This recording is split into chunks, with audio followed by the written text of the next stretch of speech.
in our scriptures, we have very much prominence for Panchakanya. Yeah. And very limited people know what are the exact, like who are those people, why are they given so much prominence. So if you could detail us about them. Ahalya, Draupadi, Sita, Tara, Mandodari, tatha, Panchakanya, smarenityam, mahapataka, nashanam.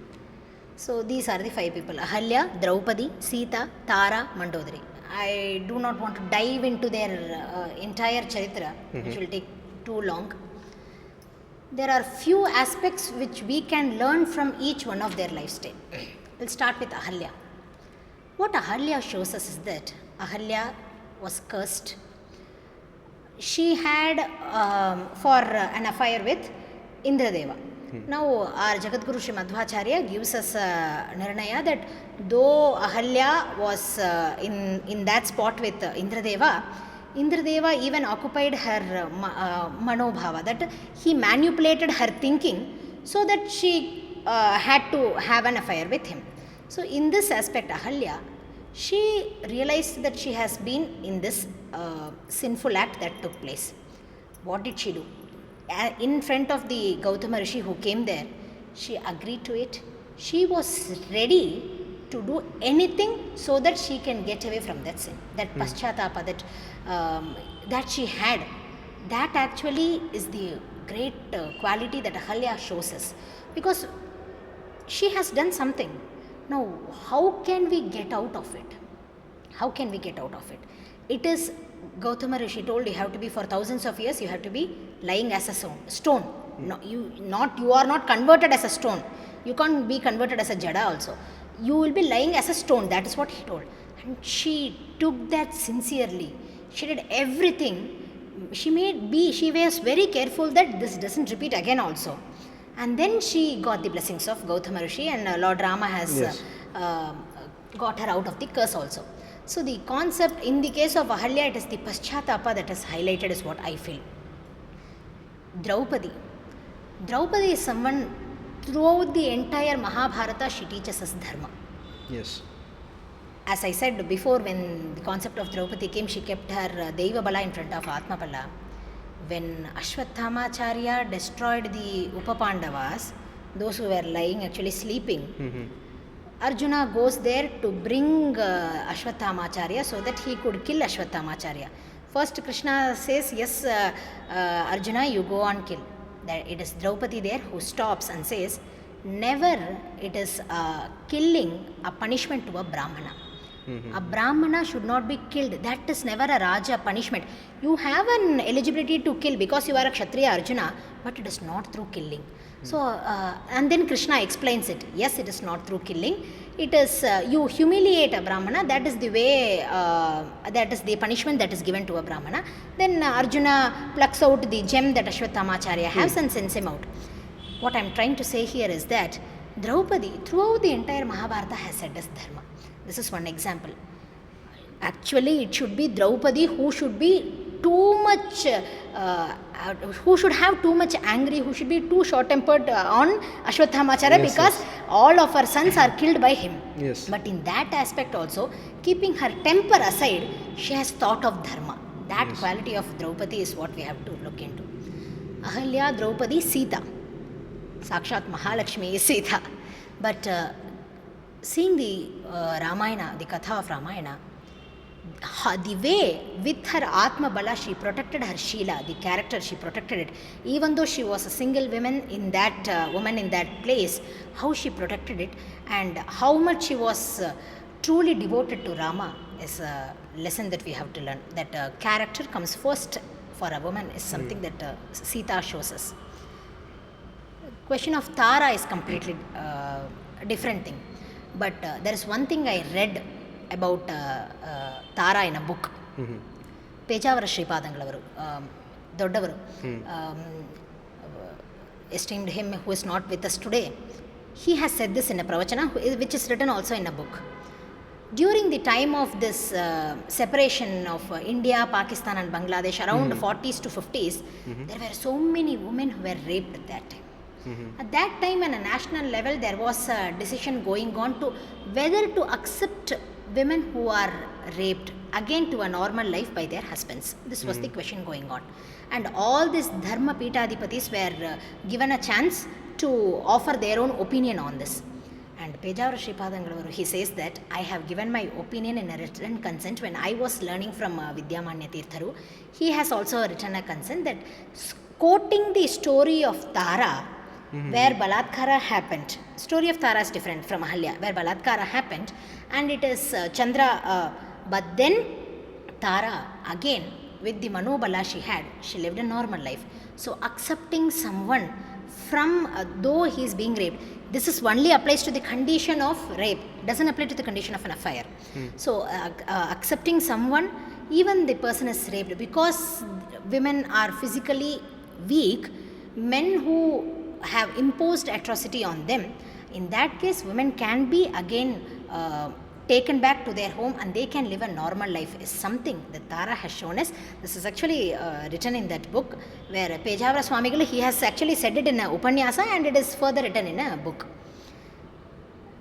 Case of Mandodari is completely different.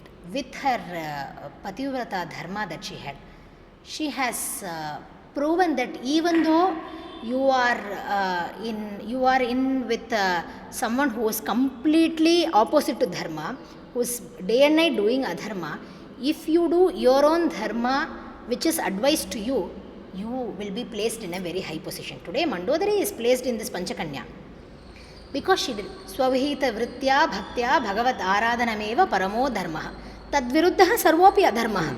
So as per her position, she has to be devoted to her pati, which she did austerely, and that is why she is today placed in that position of Panchakanya. So all these 5 women all these women in various aspects, these are something I listed as per the time, various aspects, they show us how to live life with all these qualities, be it paschatapa, be it being highly dharmic, keeping a dharma in front of our own self, desire, duty over the desire, that is what Draupadi says. All the other women also has shown us. Yeah, these characters which Panchakanya has shown us, it is like it is not like preaching, it is like they have shown it by themselves and then they have preached that this will to, have a great impact actually. Yes. I used to say I don't say my students because I am also a student, a senior student to a junior student, that's how I think of them. I say all these children, they watch what their parents do. Exactly. If parents do dharma at the home, definitely the child will get the liking to do that. So these people have shown us shown how us. we have to be. Life so examples. Exactly. Yes. So bringing up to the next question, we have a I'll not tell a rule, but why are girls insisted to do put rangoli in front of the house? Why are they given the opportunity? I'll put it that way. Yeah. Most of the times. I think both means the same. Yeah. It is again the adhisthana, I would say. You do Shaligrama Puja. It's because male, they have, Shastras say that they do the upasana in that adhisthana. For ladies, it is various adhisthana that is given. Ladies are abstained from doing the Shaligrama Puja. So our upasana, our aradhana of Bhagavanta is done in various other aspects. One is through the pati, that is why pati antargata we say for everything, because his seva, his vakya paripalana is itself a Bhagavat seva happens. And the another thing is Rangoli. There are so many Krishna Japa can be done. There are so many others, and one is Rangoli. The concept of Rangoli is that when by doing this, Ranga is Oliva. That is why it is called Rangoli. Rangavalli, that is Patantara is there in both cases. The one who comes to your house, you have to think him as a Vaishnava Rupi Bhagavanta. So when he comes, you are welcoming him with that Rangoli. This is one aspect. And this you have to put it in the morning itself, as you said now. Because only in the morning it will be Devatas who will be wandering. In the night it will be Nishacharas who will be wandering. They will be welcomed otherwise. So it is in the morning we have to put that Rangoli. It is highly actually, there are so many geometry and science related to it today, everyone says. But seeing the Shastric aspect, when someone sweeps before putting a Rangoli, actually what we do is we sweep When someone sweeps, we should have the anusandhana that you are removing the nirmalya. All that you do in a puja, you are Yes. doing in this. You are removing the nirmalya, that nirmalya who and all we will have, right, flowers, that you are removing here. Then you are sprinkling water and making the place clean. That is the abhisheka that is done to Bhagavanta. Then you put a rangoli, that is a vastra alankara that you are doing to rangola. Along with it, kemmannu, I don't know what to say in English, that is an abharana alankara that you are doing to Bhagavanta. Oh. So in this way, this is a Bhagavad puja. Rangoli, doing a rangoli is a Bhagavad puja. As men are already doing so many pujas, this rangoli is given to women actually. And more of a, it is not advised to do it in chalk piece, it is with the powder, it is advised to do. That is why women are, second part of the question is also I have answered, Yes, I think yes, so. yes, yes. And the last question which Yeah. came to my head is, are women allowed to apply Gopi Chandana? And if yes, what is the vidhi? Okay. Yes, women are allowed. Starting with child, Kanya, married women, even a widow. Everyone should wear Gopi Chandana. It is not that women are allowed. Women should wear Gopi Chandana. Gopi Chandana Papagna Vishnu Deha Samudbhava. Gopika Stri, they used to do Gandha Lepana, apply Gandha to sandalwood paste to Bhagavanta Krishna. That is what is in the form of Gopi Chandana. So it is something which has had the contact of Bhagavanta Krishna's Padaravinda or his Deha. So that has so much Sannidhana of Bhagavanta. It is a Vaishnava Chinha, it has so much Sannidhana of Bhagavanta. Ladies should definitely wear this, but ladies need not wear it to visibly wear it. What I mean by visibly wear it, the way ladies wear Gopi Chandana need not be visible to anyone else. Need not be. So, as usual, you make the paste of Gopi Chandana in your hand. You do it here for men. For ladies, because of the Lakshmi Sannidhana, which is highly here, they do it here. You have to add turmeric to it, arshana. Because of the Lakshmi Sannidhana, again, which has, it is an auspicious thing. So, you add it, you take the paste and you apply it. Upon Gopi Chandana, you have to apply kunkuma. Be it a married lady or a kanyastri, you have to apply kunkuma in the urdhva pundrakara, in the form of a deepa, deepa the akara we say, in the form of a deepa. You have to apply the kunkuma.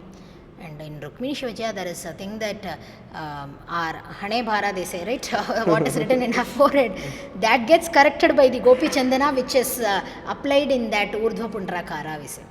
So much of Mahatva given to Gopi Chandana. It's a Vaishnava Chinha.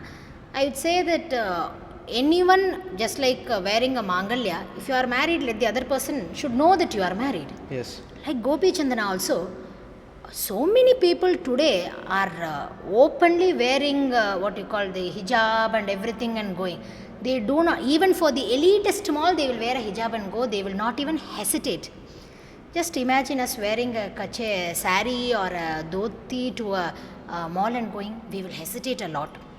That hesitation is because we always want a validation from someone else.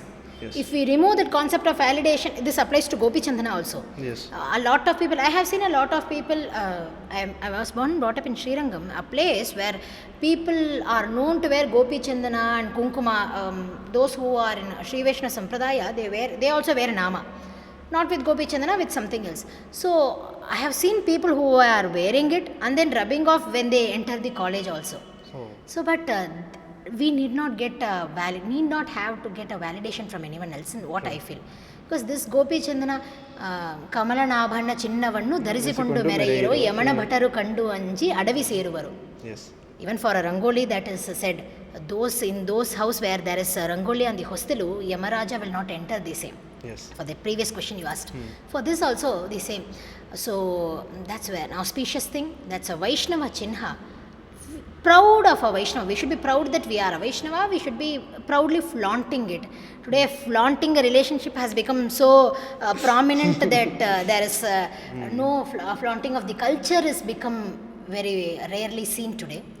But as a civilization which is so withstanding today because of the culture it has, we should be proud to flaunt it, is what I feel. Yes. I feel this whole podcast experience, it was a very good learning experience for me. This like bringing all these pravachananas and other things into a different frame. Was like a questionnaire kind of thing where I had some doubts, or people of my age or elder than us or younger than us, they had some questions. I just put it into you. So, how different did you feel from this podcast? The one difference I felt from Upanyasa to podcast was a conversational way the podcasts go. I've seen a few, but I didn't. This is the first experience for me too. Yeah. The way how the conversation carries from topic to topic, that's very nice, right? Yes. So generally in Upanyasa, it is one topic which is covered in 2 hours. So here there are so many topics are covered in within 2 hours. Is what. Yeah. So I also would like to express my gratitude and thanks for giving a platform to express few things actually which we would not have been expressed in a stage where we will have so many audience with Upanyasa and all. And I think I have answered to many of your questions in an appropriate way, and whatever has come out of my mouth I would completely dedicate it to exclusively my esteemed husband, who is my mentor, my guru, and my father-in-law, who has been mentoring me for the past 10 to 12 years. It's with their anugraha that I am sitting here. It is nothing that I am. It is exclusively their anugraha, which I have to say. That's why I am saying it.